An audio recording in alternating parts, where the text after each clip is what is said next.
Hello, everyone. Delighted that you could all be here today. Welcome to this event on unleashing the power of crop diversity for climate resilience. This is organized in partnership with Crop Trust, WWF, Alliance Biodiversity, and the CIAT, and the CGIAR. My name is Kehkasha. I am the founder president of Green Hope Foundation, and I'm delighted to serve as your moderator for this event today, which, as you know, speaking with some of the panelists earlier, and we realized that this is kind of a niche area because we need to talk about crop and genetic diversity if we are to build climate resilience. And this is something that's not really talked about. But when we look at the ground level, the impacts of climate change on agriculture, on our food systems, we realize very quickly that if we only have one kind of crop that we're growing, we're not going to be able to become climate resilient. We're not going to be able to adapt. We need diversity in that aspect because some crops might survive really well in the heat that climate change is bringing about, and some might survive really well in the cold. And people do need to eat, so we need to be able to figure out how best we can have this crop diversity so as to not just rebuild our agricultural systems that are, impacting the environment, but also rebuild society as a whole, particularly those that are extremely climate vulnerable and are rural, dependent on agriculture. So today's discussion and today's event really will speak to this really important topic with experts from the field who will share from their lived experiences why we need crop diversity for building climate resilience and if we have any hope of mitigating climate change or adapting to climate change. So before we get to our panel, it's really my pleasure now to introduce our keynote speaker, Stefan Schmitz, Executive Director of Crop Trust, who will speak to the importance of strengthening crop diversity and the role of seed banks and their interlinkage with climate change. So the floor is yours.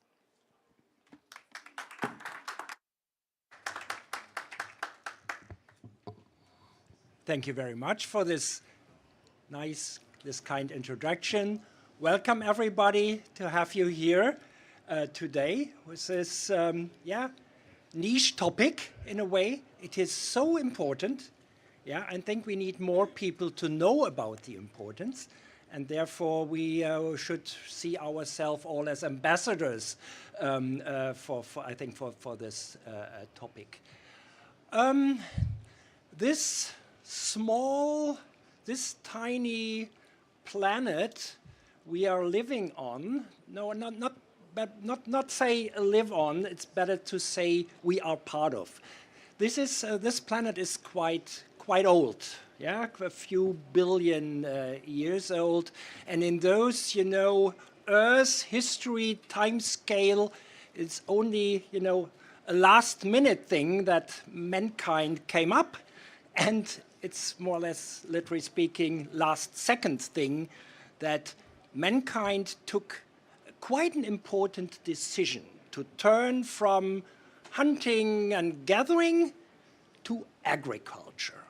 And that happened, that happened first in a few areas in the Fertile Crescent, we know, where mankind created, found out that from the wild he could pick some grasses and grew wheat, barley, rye, and other things. In other areas, in the Andes, for example, roots and tubers and potatoes, where they come from.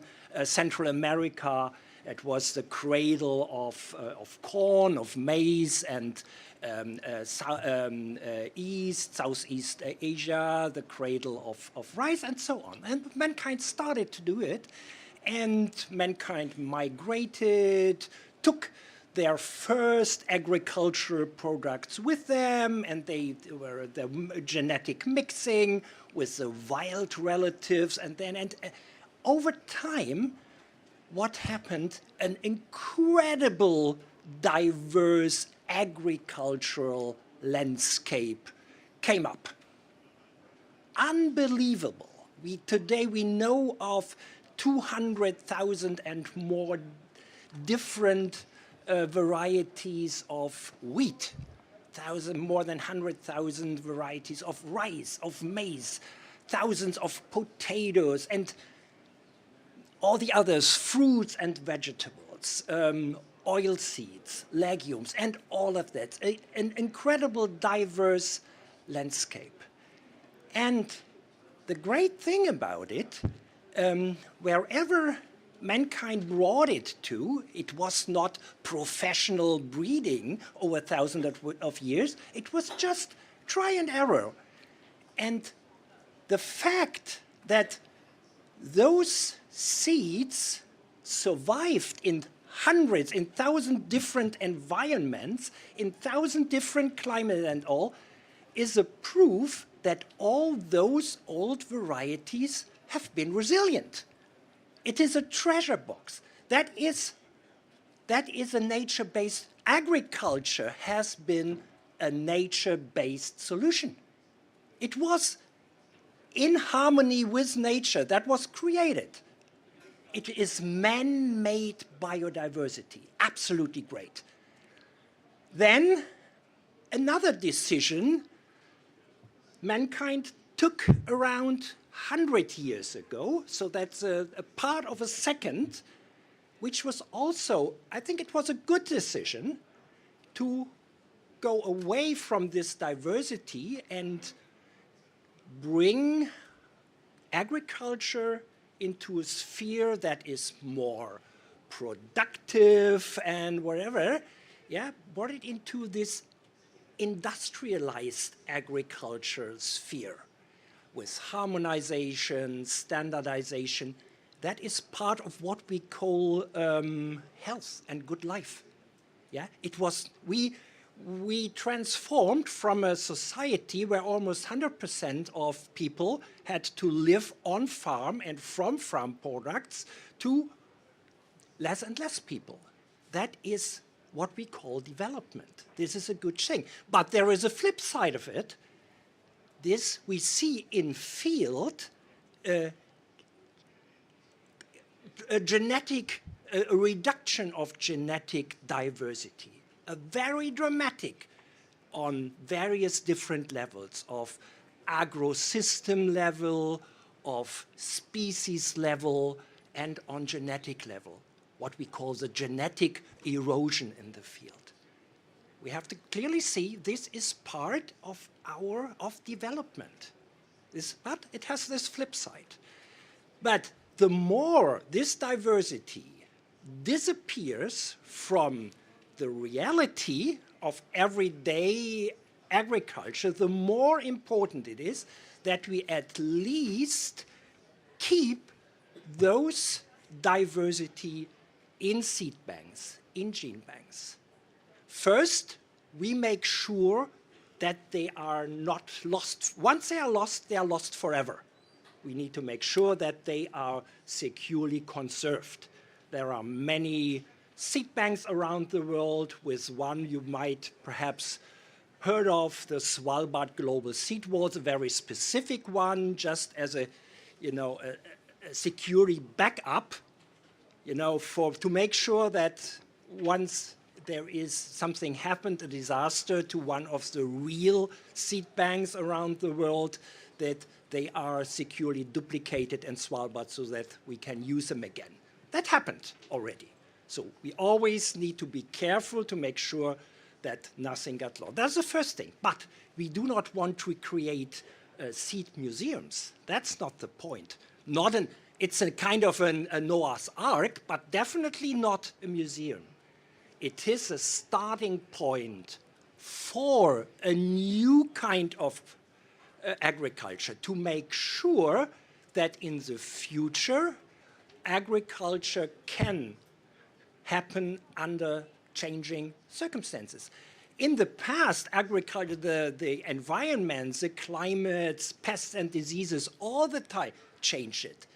In this great treasure box of this global public good, this crop diversity, farmers, breeders, researchers can pick from and bring it to the fields again and make sure that we can survive, in particular under climate change.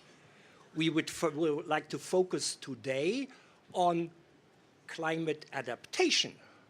You know, there are crop-wide relatives and old land races. Simply the fact that some of them survived in nature millions of years, yeah, it's a proof that they are resilient, that they are stress resilient. Breeders can take it, crossbreed it with others, and so work towards new varieties that can withstand harsher climates. But the nice thing, this use of crop diversity also ticks other boxes, not just climate adaptation, climate mitigation also. What about breeding new varieties that have higher yields with less input, with a lower carbon footprint?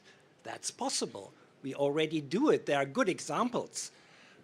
What about bringing more diverse, nutritious food to the table to fight hunger, to fight hidden hunger for the millions and millions of people? What about bringing up higher yielding crops for millions and millions of smallholders around the world? So there are so many co-benefits in using this crop diversity. But one specific point, and I think that's the one we are focusing on today, is climate adaptation. Climate adaptation and the way to bring in new varieties, diversity into landscape restoration, for example, fighting desertification, things of that. And this again has, links to adaptation to climate change. So huge perspective, it is there. We need to first we need to make sure that this diversity is conserved. And once that is made for sure, then we need to use it. Use it, use it for benefit of mankind and benefit of the planet. Thank you very much for your attention.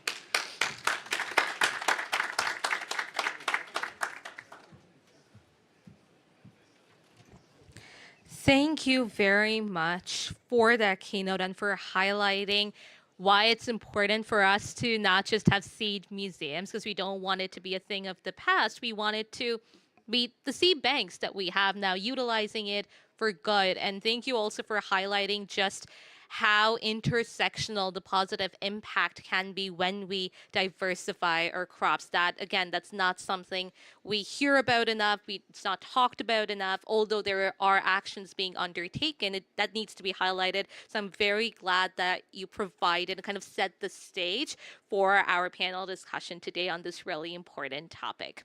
And it is now my pleasure to introduce our panel of experts who will now further elaborate on this topic.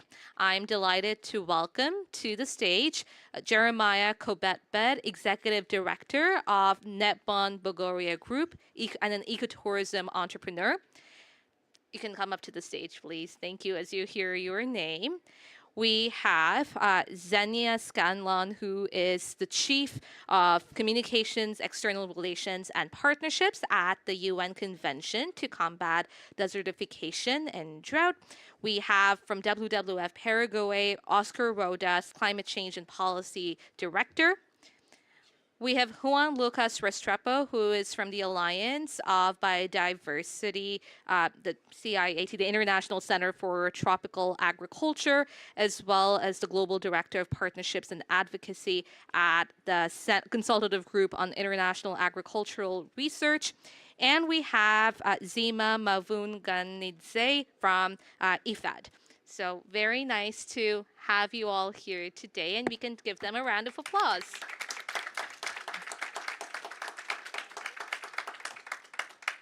So I shall begin first with you, Jeremiah. So how does indigenous knowledge help conserve agrobiodiversity as we know it, and how does it enhance climate resilience? And really, as you think and you speak to your remarks, what do you think is missing to really step up and, to the conservation of agro-biodiversity? And after identifying what is missing, what do you think can be done differently? Over to you. Thank you very much, everyone. Thank you for inviting me to this session. To me, as an indigenous person, what I think it is missing at the moment for us is indigenous crop type variety that used to beat us for years and years, and every year we plant and then harvest and keep it for seed purpose for next year seasons without getting dominated. It was always productive, and it was making us to be more secured all season, and it was resilient, and we never used to have anger as it is the issue at the moment. So, another issue altogether is about use of indigenous manure, which is from livestock and vegetation, which was made to put them somewhere until it is well digested, and then we put into our palms, and then it was easy for it to hook up very easily with agro ecosystem more than the chemical fertilizers that can in turn destroy the relationship between the agro biodiversity, because in one way or another one, there's a huge relationship between the soil, the plants around the fungi, and the crops. So all the same share relationship, and there's even the issue of wood weight wave, which is actually the relationship between fungi and the plants and crops that can share information, can share nutrients, and I believe the chemical fertilizers can vandalize the system, and I believe the manure way, indigenous manure way, is actually sustaining the network between the relationship of all that relationship of ecosystem, agro biodiversity. Thank you very much for sharing that perspective. And again, indigenous knowledge is something that is just so crucial in our fight against climate change. If we were to build any kind of climate resilience, and I'm really glad you brought in that indigenous perspective to our conversation today, and how for centuries really indigenous people have been enacting what we were talking about, now maintaining that diversity, surviving off of that, and building resilience. And somehow we've forgotten that knowledge along the way, and we've kind of ended up here. So thank you once again for sharing that with us today.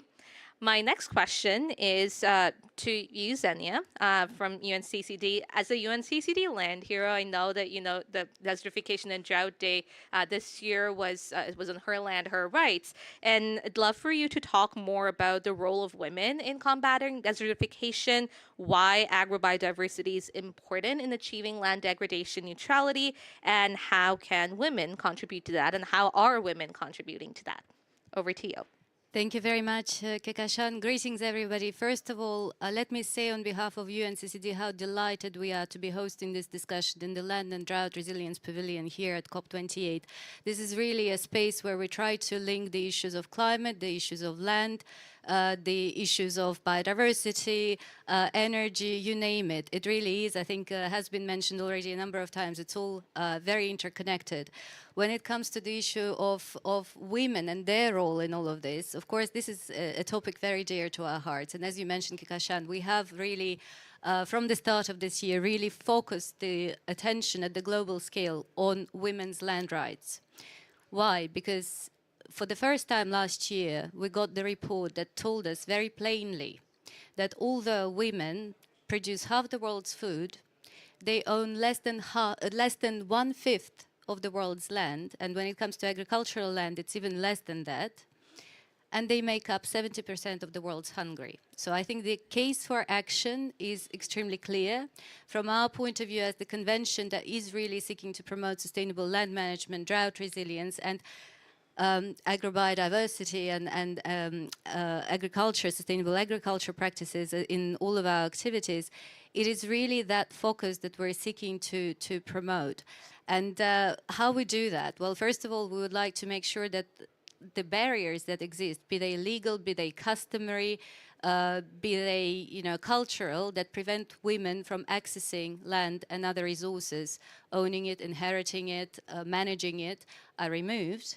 And at the moment, in more than 100 countries around the world, that is not the case.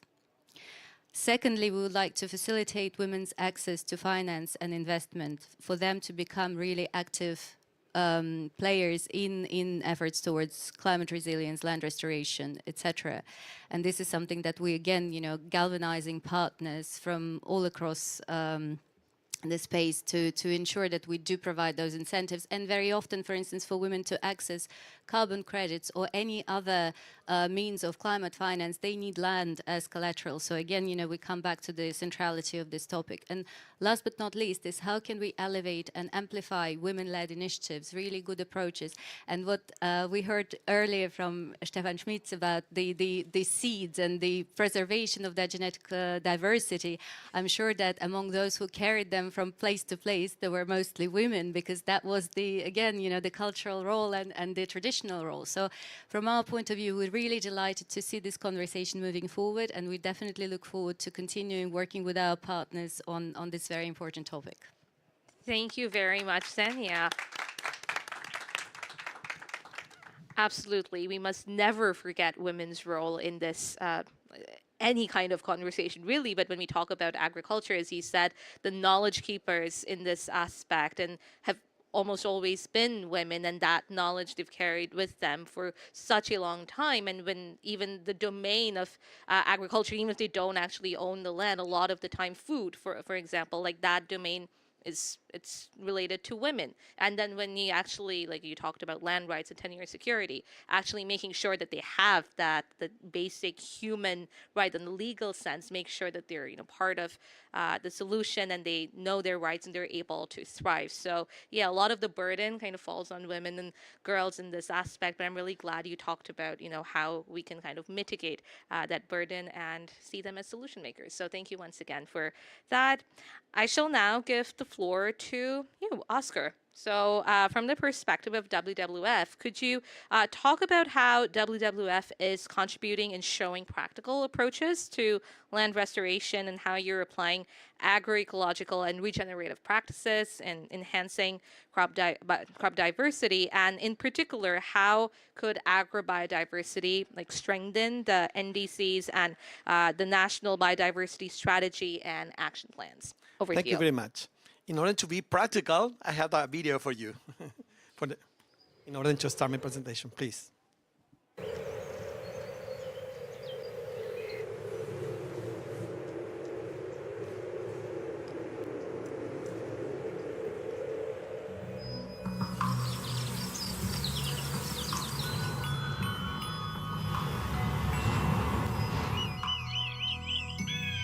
The landscape.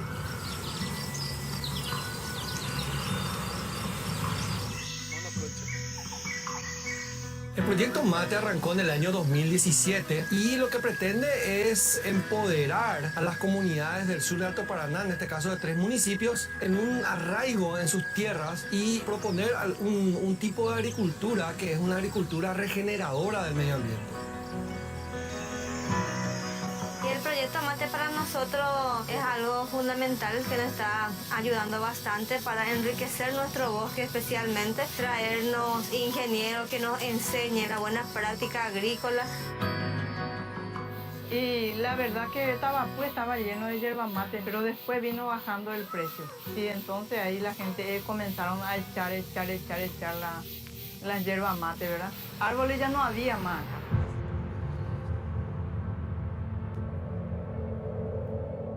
muchas personas donde iba a echar su yerbal, nosotros íbamos junto a ellos a decirle el valor que tiene y le mostraba cuántos países ya están tomando tereré, mate. Nos enfocamos más en la yerba mate como árbol nativo y aparte también un rubro más para mi comunidad. Es el cultivo de yerba mate bajo monte, porque la yerba mate se adapta perfectamente a coexistir, digamos, con los árboles nativos, porque es un árbol originario del Paraguay, es un árbol originario del bosque atlántico del Alto Paraná. Y nuestra colonia está rodeada de sojeros, no nos ayuda mucho a nosotros porque ellos usan mucho químico y nosotros queremos certificar nuestro producto como orgánico. Estamos a punto de lograr que las buenas prácticas agrícolas de las familias que están asociadas con nosotros logren los estándares incluso del mercado internacional, como el caso del mercado europeo. Creamos un producto que en menos de una hora está listo para su comercialización. Es una hoja picada y está lista para ser vendida para múltiples usos, para infusiones, para té, para consumirlo como alimento. Y esto es algo muy natural, la forma en la que se produce, aparte que cada una nosotras recolectamos, Empaquetamos. Por ahora ya con el licenciado comenzamos a hacer esos procesos que estamos haciendo ahora. Hacemos la torta, el helado, los licores. Es un alimento, un nutriente también. La yerba mate tiene vitaminas, minerales, tiene cafeína, la teobromina que solamente la encontramos en el té y en el cacao. empezamos a utilizar el polvo de la yerba mate. Y acá le agregamos la yerba mate. Con una cocción de 30 a 40 minutos. Y salió muy bien, fue muy bien aceptado.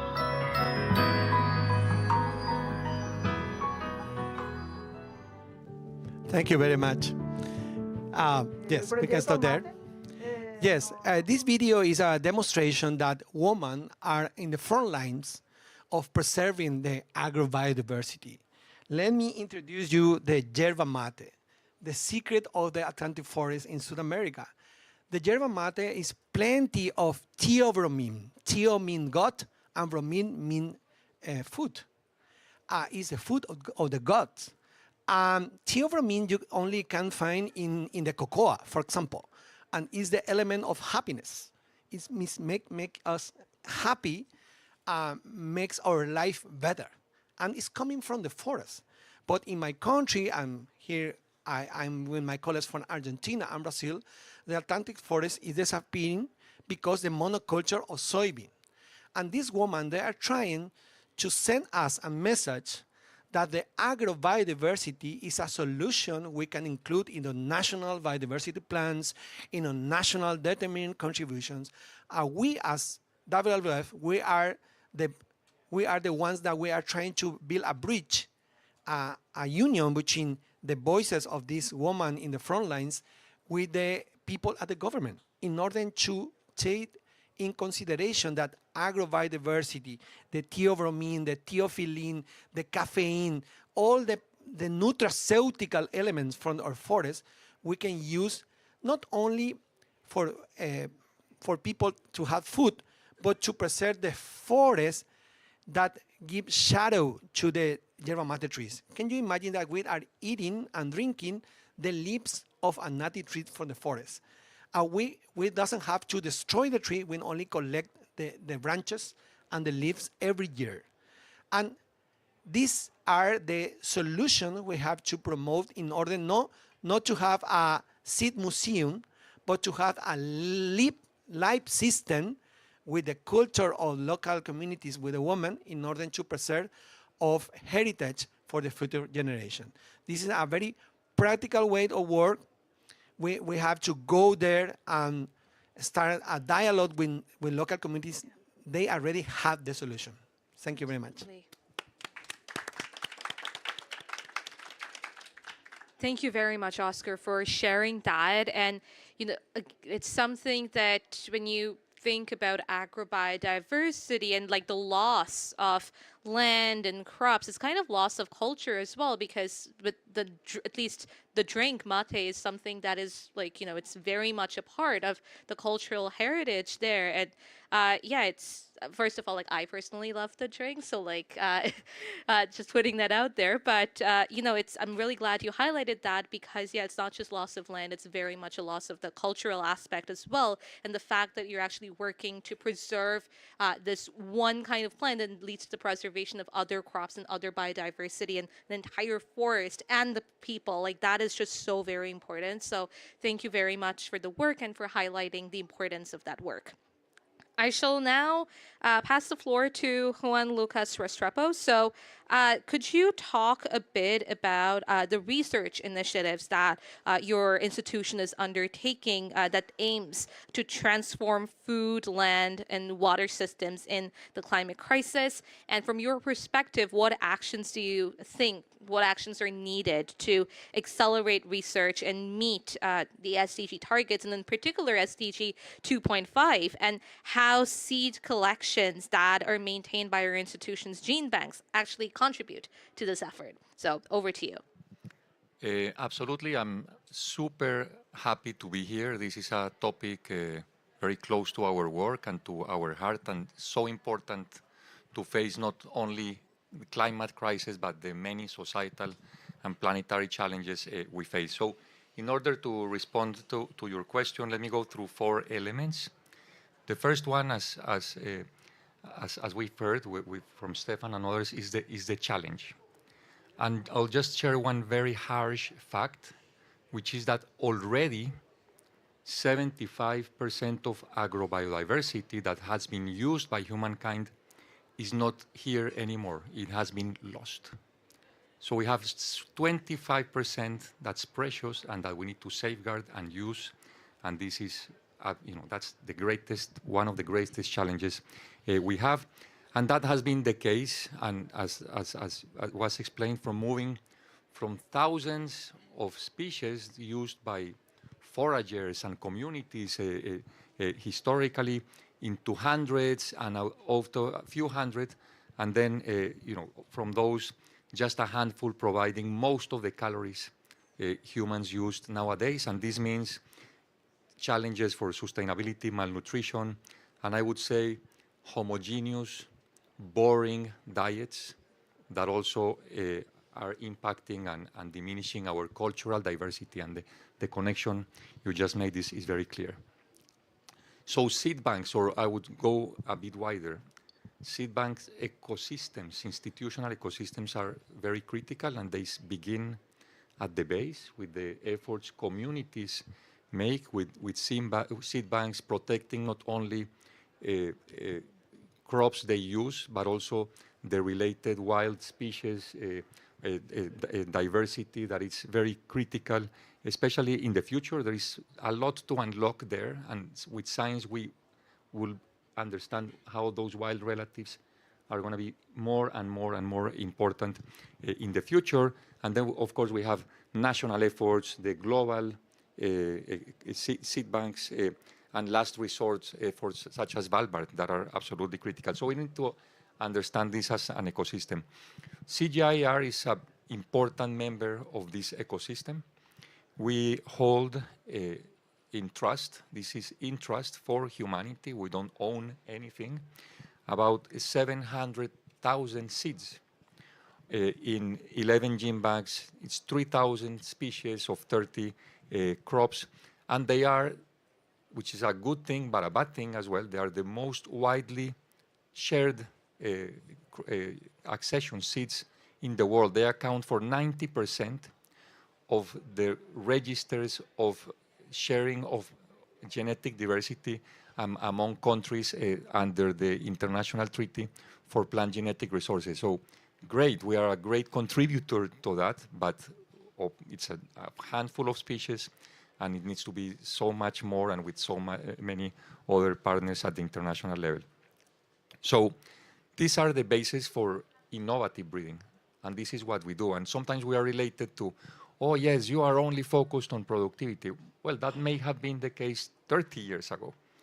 But nowadays the breeding is unlocking the value of what is in those seed banks and that biodiversity. And we see that we are relying on that agrobiodiversity for nutrition. And you've known about the orange flesh sweet potato as a beautiful example. Productivity, of course, is important. Imagine what we can do in health. If we can solve and mitigate non-communicable diseases just by identifying diversity that's in gene banks or in the hands of communities. The potential is amazing. Of course, adaptation, temperature, tolerance of the crops and mitigation. And we have beautiful examples of brachiarias storing tons of carbon and being an amazing tool in some parts of the world in some specific soils. So it's all very location specific. Then to start closing, and we used to call them neglected and underutilized species. Stefan says, no, they are opportunity crops. I love the positive spin. There is huge additional opportunity in a wider biodiversity, and that's what we need to aim for as CGIAR as part of this ecosystem.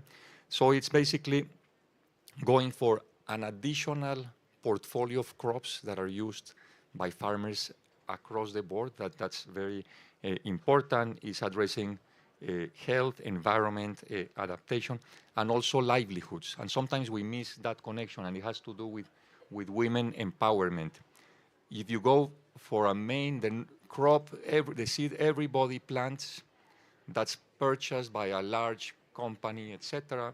Well, that's kind of a funnel. That you are a price taker as a farmer. If you go for biodiversity, where a consumer is willing to recognize that additional value, you open market space and you provide amazing opportunities for farmers. So the livelihoods dimension, it needs to be there. So in closing, we are here because we got the experience, the love, the footprint, the partnerships, and the conviction that with science we can unlock greater value from agrobiodiversity. Thanks.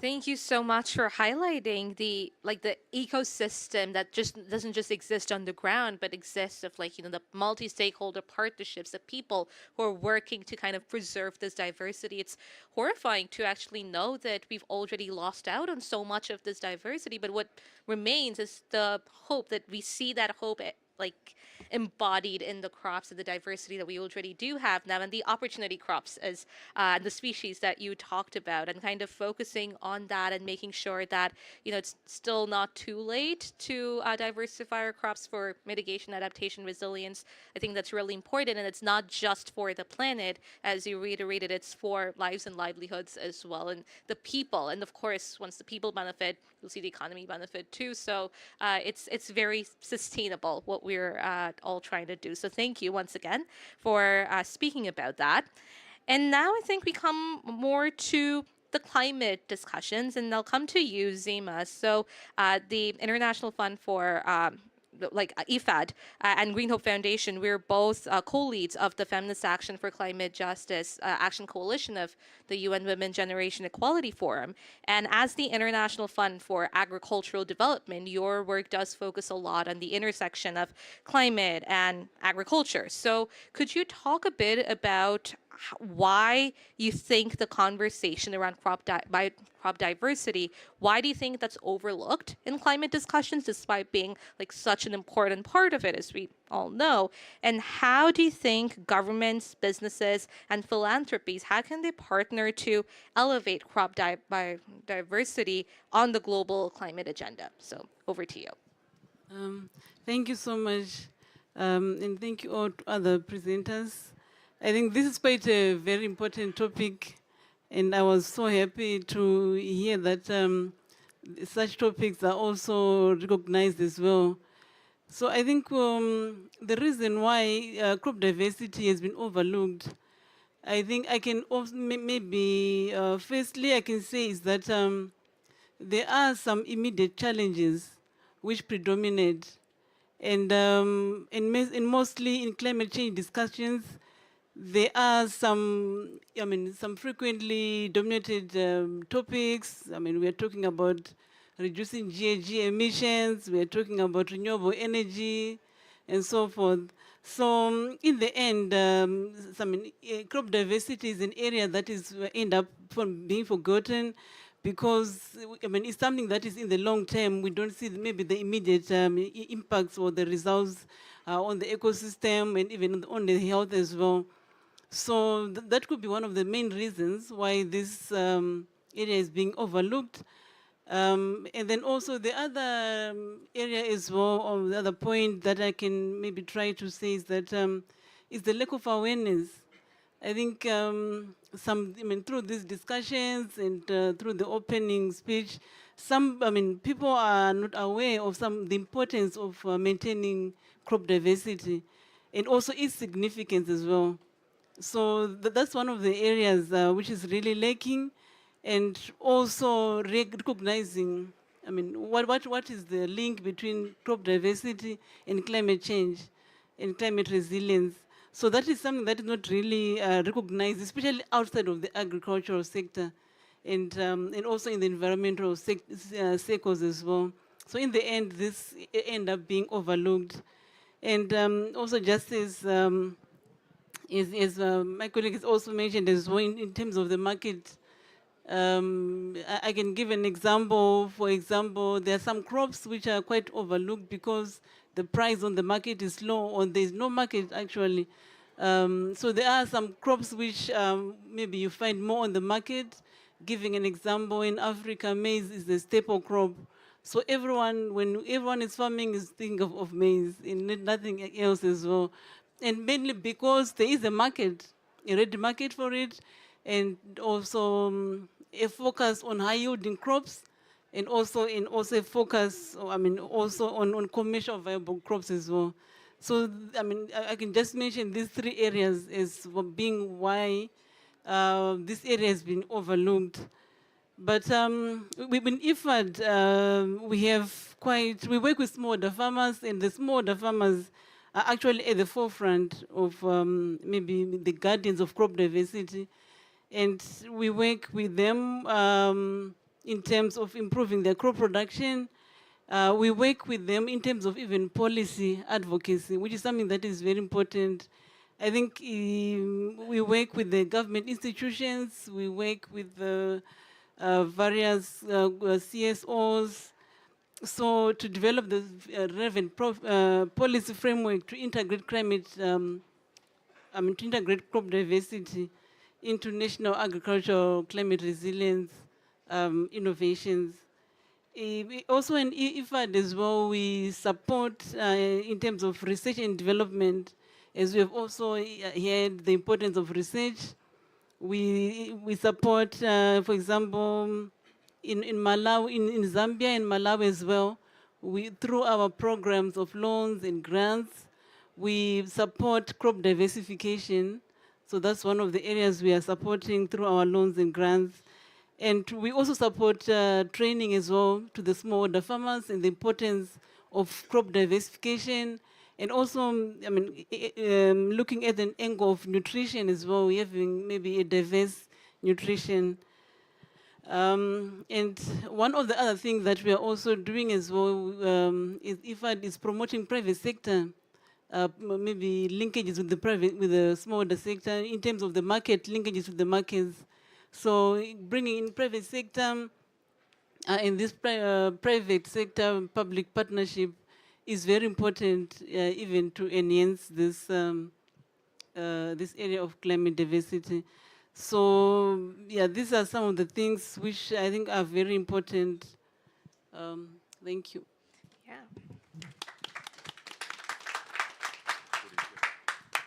Thank you so much, Zima, for sharing the work that IFAD is doing, and also for highlighting some of the reasons I think that are out there of why it's not talked about enough in climate discussions.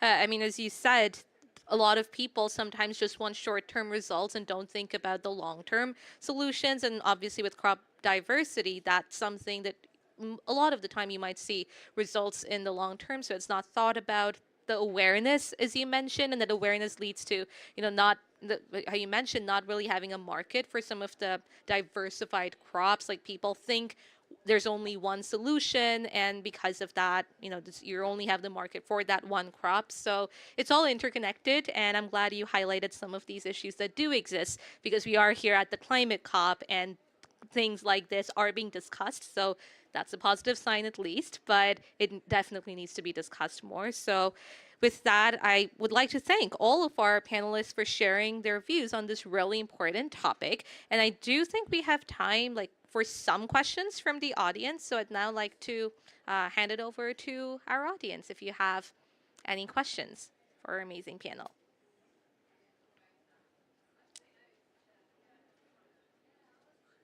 No questions? Going once, twice. Okay, if there are no questions from the audience, and this can actually serve as your wrap-up remarks as well, just a very quick question on, the fact that COP28, as the climate COP, has taken certain efforts to make sure that agriculture, food is talked about significantly more than COPs that we've seen in the past, but a lot of these discussions are happening kind of at the high level.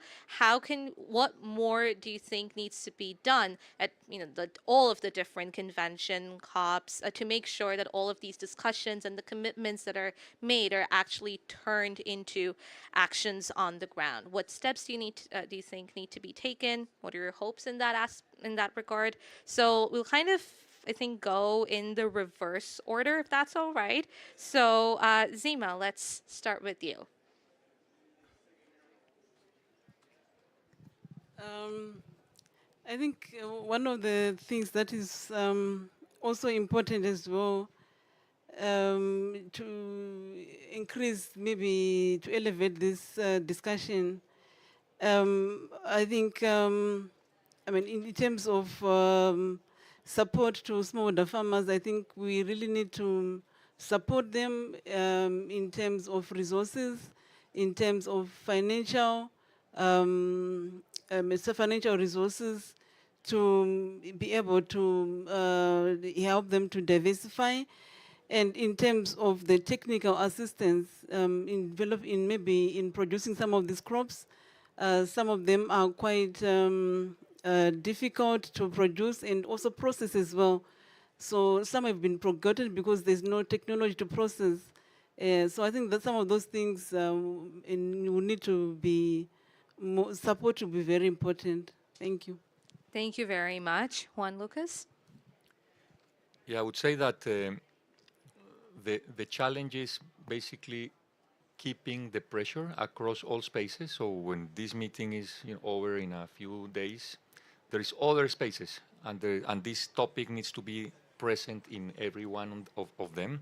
And I'll give you one great example from this year. G20 India International Year of Millets, and a very consistent effort to take a crop that has great cultural, traditional value, but that is an amazing tool for climate because it withstands higher temperatures, marginal environments, how to mainstream it. And it's not just a matter of the breeding and producing better seed, but it's also looking across the value chain of how we open markets, mainstream markets at the consumer level, and that's not only related to the seed, but working on product development and really maximizing the types of use, and it's looking at the yerba mate is a great example, perfect example, how you make the largest number of options available to consumer. And in India, they have in Hyderabad this research center dedicated to support small and medium enterprises to go to those labs, to work with those millets, to come up with cereals, with cookies, with drinks, with a number of things that then have support, public support and private support, to be in the shelves of small shops in towns, villages, etc. That's the holistic look that needs to be given to this, and I believe millets is an example of the many that need to follow looking at this problem in a holistic manner. Absolutely. And political manner as well. Absolutely. Thank you for sharing that, Oscar. Totally agree with the holistic approach. For example, yerba mate is a ilex genus, as Ilex paraguariensis. Paraguariensis is called the Paraguaria. The Paraguaria was the Jesuits' spread region like 2 centuries ago in South America. It's a cultural linkage. And we have the UNESCO, the Cultural Heritage Convention. We have the Combat to Desertification Convention too. Because yerba mate is a tree, you can use yerba mate to fight against erosion.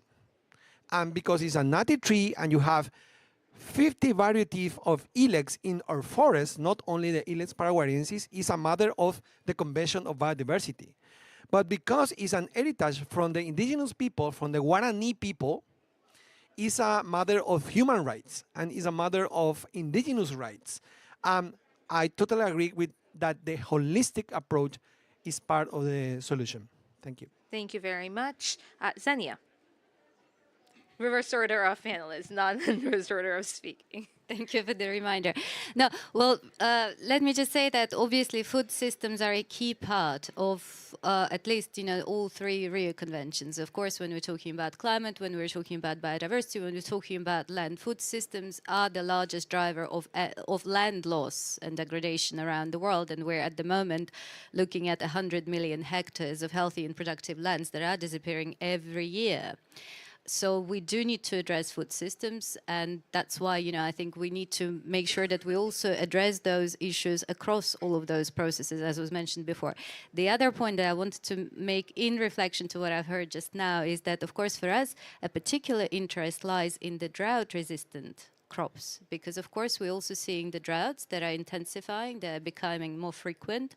And for us, for instance, maize was mentioned earlier. Maize is one of those more drought-resistant crops than others. We also just had the other day a meeting with a very interesting chef who I believe also works with IFAD, Chef Tiam, who promotes some of the lesser-known crops, such as fonio, and they also proving to be really, really beneficial from many points of view, including soil health, etc. So I think we really need to, sort of kind of rediscover those. I love the expression of opportunity crops, and we definitely need to, sort of build up all the tools in the box available for us to withstand a hotter, drier, and more unpredictable future.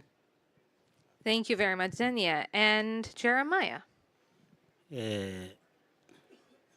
Jeremiah, I am an endurance from Lake Pogoria, whereby there have been series of wave of tribulations and marginalization that even denies us our land rights. And the land is at the center of production in the food systems. So when you turn up land right, it means you cannot produce. And if you don't produce, you are poor.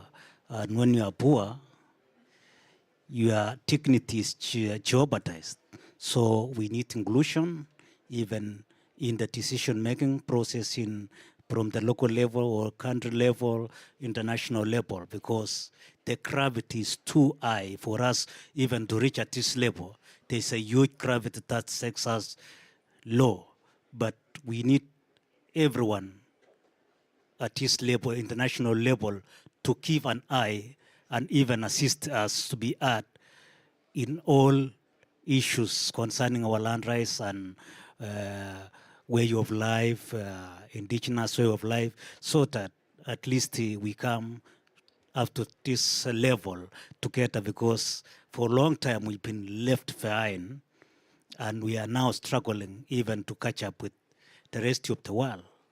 So most policies in our country, like, for example, even the Constitution is talking about maybe equalization, talking about rights of the marginalized, but those are like vocabularies, because in real sense, in the bloodstream of the governance system, they still don't want to acknowledge the existence of indigenous people like as it was outlawed by sessional paper number 10 way back after independence. They didn't want to know anything about indigenous community. That was very illegal, or marginalized or indigenous, it was illegal. So within the blood system of governance, many people still don't want to realize or to recognize the rights of indigenous. So we need support of all these eyes